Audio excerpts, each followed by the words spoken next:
promotion နဲ့ဆိုရင်တော့မြန်မာဝင်9,500ကျော်အနေစားရှိမှာဖြစ်တဲ့အတွက်ပုံမှန်ဈေးထက်ဆိုင်တော့ပို့ပြီးတော့ဈေးသက်သာသွားတာပေါ့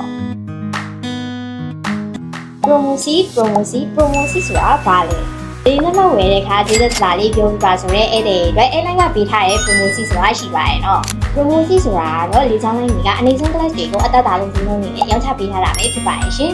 ဈေးသက်သာနဲ့ promotion ရဖို့ဘယ်ချိန်ကကြိုဝယ်ထားဖို့လိုအပ်တာလဲကိုခရီးတော့မဲ့ရချမ်းအနည်းဆုံး2ပတ်အများဆုံး2လ3လလောက်စောပြီးကြိုဝယ်ထားတင်တာပေါ့ကြိုဝယ်ထားရင်ဘယ်လောက်တောင်ဈေးသက်သာမှာလဲပုံမှန်အတော်များနေကြရန်ကုန်ဘန်ကောက်ဆက်တာကိုခန့်မှန်းကြည့်အတော်အပြည့်မြန်မာငွေ6သိန်းကျော်အနေစားရှိမှာဖြစ်ပြီးတော့ promotion နဲ့ဆိုရင်တော့မြန်မာငွေ9,500ကျော်အနေစားရှိမှာဖြစ်တဲ့အတွက်ပုံမှန်ဈေးထက်ဆိုင်တော့ပို့ပြီးတော့ဈေးသက်သာသွားတာပေါ့ promotion လက်မှတ်တွေကိုဘယ်လိုဝယ်ယူလို့ရလဲလေကြောင်းလိုင်းတွေရဲ့ website application တရားဝင်စီးကြံ BSC ကုမ္ပဏီတွေကနေပြီးတော့ဓာတ်ရိုက်ဝယ်ယူလို့ရပါရဲ့နော် promotion ခုံတွေကိုဝယ်ယူမယ်ဆိုရင်တော့သတ်မှတ်ထားတဲ့စီမင်းစည်းကမ်းတွေကိုတေချာ view site လေ့လာပြီးမှဝယ်ယူဖို့အတွက်အတည်ပြုလိုက်ပါရဲ့နော်လူကြီးမင်းတို့ခီးစဉ်အတွက်လိုအပ်တဲ့လေရင်လက်မှတ်တွေကိုအသက်သာဆုံးဈေးနှုန်းနဲ့ရရှိနိုင်ဖို့အခုပဲ Warming မှာ travel ကိုဆက်သွယ်ဆင်းနေလိုက်တော့နော် Warming မှာ travel မှာဆိုရင်ဈေးနှုန်းသက်သာတဲ့ပြည်တွင်းပြည်ပလေရင်လက်မှတ်တွေကိုလူကြီးမင်းတို့တွားရောက်လိုတဲ့ရက်မှာရရှိနိုင်မယ့် flight တွေအပြင်အခြားသောဈေးနှုန်းသက်သာတဲ့ flight တွေကိုလည်းရွေးချယ်လို့ရအောင်အကြံပေးတိုင်ပင်ဆွေးနွေးပြီးဝန်ဆောင်မှုပေးနေရဆိုတော့အဆင်ပြေစီမှာအမှန်ပဲပေါ့